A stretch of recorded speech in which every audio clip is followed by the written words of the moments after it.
जैसा कि ये विदित है कि बीजेपी के श्री अमित शाह द्वारा संसद में भारतीय संविधान के मूल निर्माता व दलितों एवं अन्य उपेक्षित वर्गों के पूजनीय भगवान व मसीहा परम पूज्य बाबा साहब डॉक्टर भीमराव अम्बेडकर के बारे में जिन शब्दों का इस्तेमाल किया गया है तो उससे बाबा साहब की गरिमा व अस्तित्व को काफी ठेस पहुंची है। इससे एक प्रकार से उनका अपमान हुआ है, ऐसा हमारी पार्टी का ये मानना है, जिससे अब पूरे देश में इनके अनुयायियों में जबरदस्त गुस्सा व आक्रोश व्याप्त है और ये इनके कहे गए शब्द इनको जल्दी ही वापस ले लेने चाहिए तथा इसके लिए इनको पश्चाताप भी जरूर करना चाहिए, तो ये बेहतर होगा। वरना इनके अनुयायी इस घटना को कभी भी भुला नहीं पाएंगे तथा ना ही इनको कभी माफ कर पाएंगे। जिस प्रकार से बाबा साहब के प्रति कांग्रेस पार्टी के असंख्य रहे गलत कारनामों को इनके अनुयायी अभी तक भी भुला नहीं पाए हैं और ना ही ये कभी कांग्रेस पार्टी को माफ करने वाले हैं, चाहे ये अपने कितने रंग ढंग व चाल आदि भी क्यों ना बदल लें। इतना ही नहीं बल्कि कांग्रेस पार्टी ने बाबा साहब के देहांत के बाद तो इनके नाम को व संविधान निर्माण में रहे इनके अहम योगदान को भी इतिहास के पन्नों से मिटाने की भी पूरी कोशिश की है। हालांकि अपने इस मकसद में ये पार्टी अब तक जरूर कामयाब हो जाती, ये कांग्रेस पार्टी अब तक जरूर कामयाब हो जाती यदि बाबा साहब डॉक्टर भीमराव अम्बेडकर के देहांत के बाद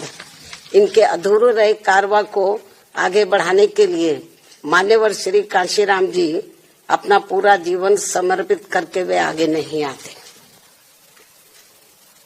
जिसको मंजिल तक पहुंचाने के लिए मुझे भी अपनी पूरी जिंदगी समर्पित करनी पड़ी है। इसके साथ ही मान्यवर श्री कांशीराम जी ने बाबा साहब के संघर्ष व इनके कारवा को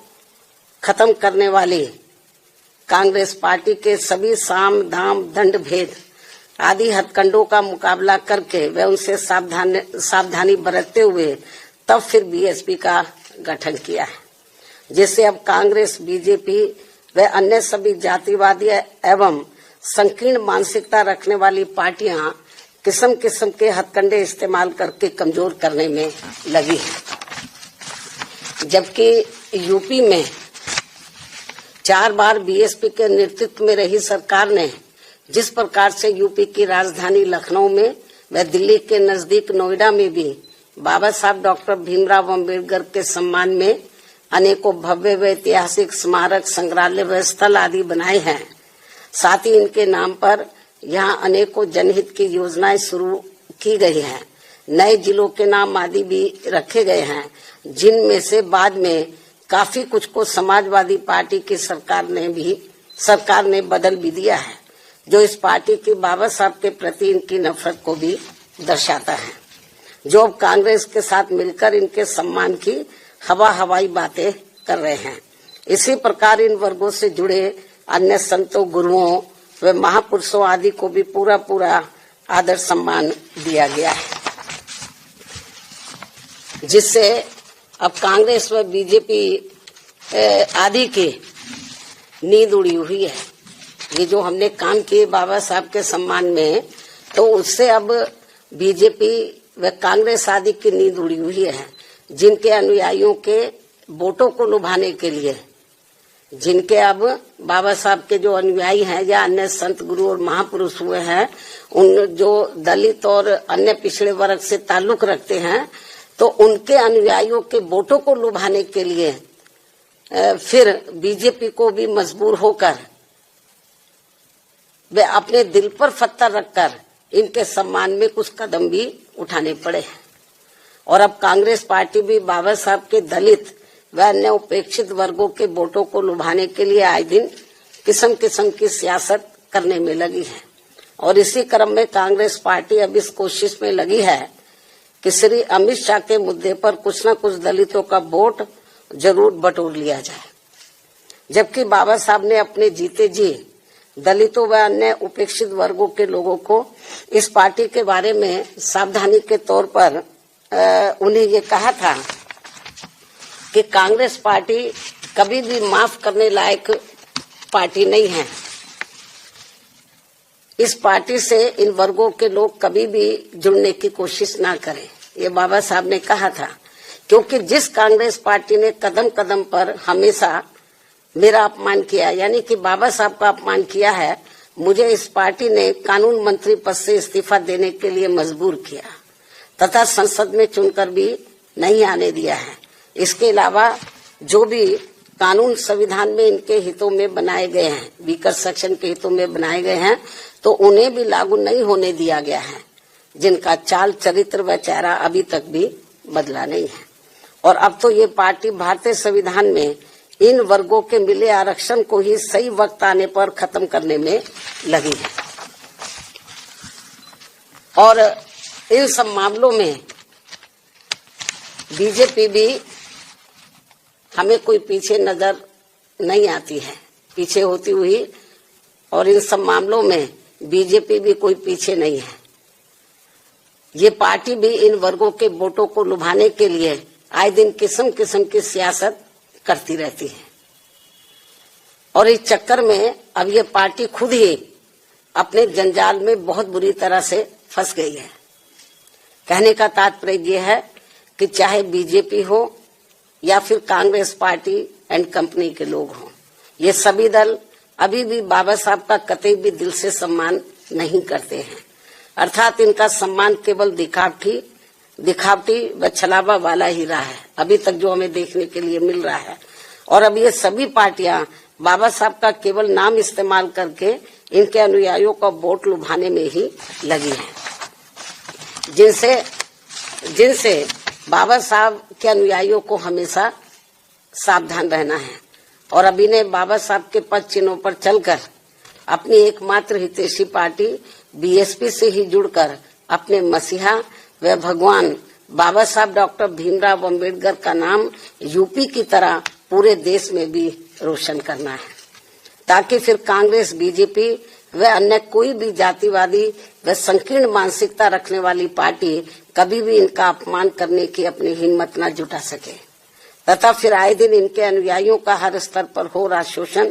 व उत्पीड़न आदि भी होना काफी हद तक जरूर बंद हो जाएगा। संक्षेप में अब मेरा यही कहना है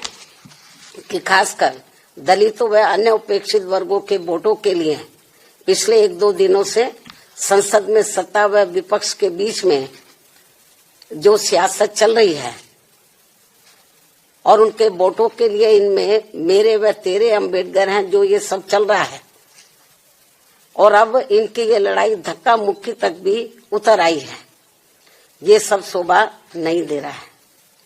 और पूरे देश के जो वीकर सेक्शन के लोग हैं, ये सब देख रहे हैं इनकी ये जो सियासत चल रही है वीकर सेक्शन के वोटों के खातिर, ये सब देख रहे हैं। मुझे नहीं लगता जो कुछ ये सियासत चल रही है तो वीकर सेक्शन के लोग न सत्ता के बहकावे में आने वाले हैं और न ही विपक्ष के, क्योंकि उनको ये मालूम पड़ गया ये हमारे हितों में कुछ करने वाले हैं नहीं, केवल हमारा वोट चाहते हैं और संविधान की बात जरूर करते हैं, लेकिन संविधान पर अमल नहीं करते हैं। और यदि इन्होंने संविधान पर अमल किया होता तो फिर बाबा साहब अपने कानून मंत्री पद से इस्तीफा क्यों देते? और फिर आज जो कांग्रेस हमें या विपक्ष या कांग्रेस या जो अन्य विपक्ष जो हमें सत्ता से बाहर नजर आता, वो नहीं आता। यदि ईमानदारी निष्ठा से संविधान का जो हमेशा संविधान को दिखाते रहते हैं, उस पर इन्होंने रत्ती भर भी अमल नहीं किया कांग्रेस पार्टी एंड कंपनी के लोगों ने। और यदि अमल किया होता तो आज इनकी इतनी बुरी हालत नहीं होती। आज इनको अपने रंग, ढंग और चाल ये नहीं बदलने पड़ते। तो ये सब क्यों करना पड़ा है? क्योंकि इनको जो वीकर सेक्शन के लोग हैं, दलित व अन्य उपेक्षित वर्गों के लोग, तो इनको ये सोचा कि इनको किस्म किस्म के लालच देकर गुमराह इनको किया जाए, इनके लिए कुछ किया ना जाए। जैसे सदियों पहले ये गुलाम और लाचार बने रहे हैं और यहाँ जातिवादी व्यवस्था के शिकार बने रहे हैं, इनको कभी भी अपने पैरों पर खड़े ना होने दिया जाए। इस मामले में चाहे सत्ता है या विपक्ष है, इनकी सोच, नीति, नियत लगभग एक जैसी है, ये भी मैं बताना चाहती हूँ। तो इसलिए मेरा यही कहना है कि ये जो इनकी, जो अभी तक ये जो इनकी ये शासन चलती रही है इस किस्म की, और फ्री में, और ये लोग सोचते रहे कि इनको कुछ दिया ना जाए, इनको अपने पैरों पर खड़े ना होने दिया जाए और इनको किस्म किस्म के लुभावने वायदे करके, गारंटी देकर इनका वोट ले लिया जाए। अब ये लोग इनके बहकावे में आसानी से आने वाले नहीं है। तो बल्कि यदि ये चाहते हैं कि वीकर सेक्शन इनके साथ जुड़े, तो इनको, चाहे सत्ता विपक्ष है, तो इनको बीएसपी के बताए हुए रास्तों पर चलकर जो इस देश में दबे कुचले लोग हैं उनके हितों में बाबा साहब का सम्मान करने के साथ साथ इनके अनुयायियों को संविधान का पूरा लाभ देकर इनका दिल जीतना होगा। जो अभी पार्लियामेंट में जो इसके साथ जो वहां पे सियासत जो चल रही है, इससे ये वीकर सेक्शन का दिल नहीं जीत पाएंगे। जो ये संभव होता हुआ नजर नहीं आ रहा। मुझे नहीं लगता कि ये लोग कुछ अपनी सोच में, नीतियों में परिवर्तन कर पाएंगे। ऐसे में इनको इनकी इस दिखावटी, यानी कि जो दबे कुचले लोग हैं या दलित वर्ग के लोग हैं, तो इनको इनकी इस दिखावटी व छलावा वाली सियासत से जरूर बचना चाहिए। और अब मैं अंत में सत्ता व विपक्ष को ये चेतावनी भी दे रही हूं, यदि इन्होंने दलितों व अन्य उपेक्षित वर्गों के वोट के खातिर अपनी ये सियासत बंद नहीं की, तो फिर हमारी पार्टी को इनके विरुद्ध पूरे देश में आवाज उठानी पड़ेगी और इनका फिर पूरा पर्दाफाश करना पड़ेगा। इसलिए सत्ता और विपक्ष को तो बाबा साहब का नाम का इस्तेमाल करके ये जो इसकी आड़ में ये वीकर सेक्शन का जो वोट लेने के की जो सियासत कर रहे हैं, तो ये अब इस सियासत नहीं चलेगी, क्योंकि जो वीकर सेक्शन के लोग हैं तो अब वो काफी जागरूक हो चुके हैं। बाबा साहब ने काफी हद तक इनको जागरूक किया। उनके ध्यान के बाद बीएसपी ने इन वर्गों को काफी हद तक जागरूक किया। मैं फिर इस बात को दोहराना चाहती हूँ कि यदि बीएसपी नहीं बनी होती तो अब तक ये बाबा साहब का नाम मिटा देते